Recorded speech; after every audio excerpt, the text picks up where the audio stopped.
¿Qué recuerdos tienes del golpe de Estado de Pinochet? Ahora que se van a cumplir 50 años, ¿llegaste a simpatizar con el gobierno de la Unidad Popular en su momento? Por supuesto, y sigo simpatizando con un gobierno democráticamente electo, cuya elección, al no ser con mayoría absoluta, pasa por las instancias legales y se determina que es un gobierno legítimo y que fue sometido a un chantaje, a un sabotaje absolutamente brutal por parte de la derecha chilena y por parte de las empresas estadounidenses, como la AT&T, que antes era la dueña de la telefonía y la telegrafía en los Estados Unidos, un monopolio de nivel tal que llegó a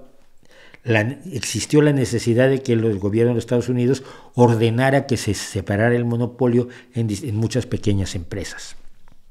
Las Baby Bells, porque la mayor era la Bell, precisamente.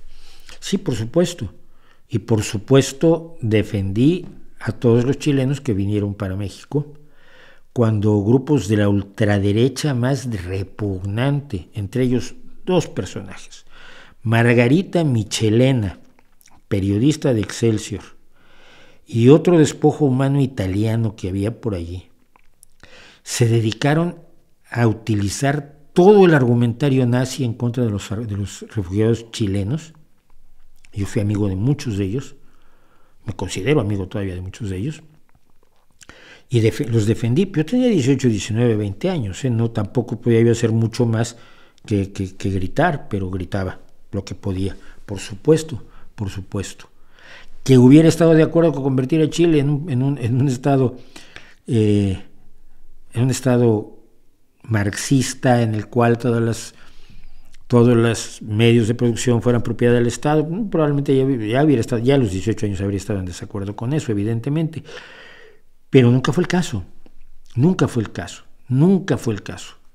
y precisamente por eso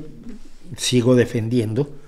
que nunca debió ocurrir el golpe de Estado en Chile, ninguno de los golpes de Estado que finalmente tiñeron de sangre a toda la América del Sur.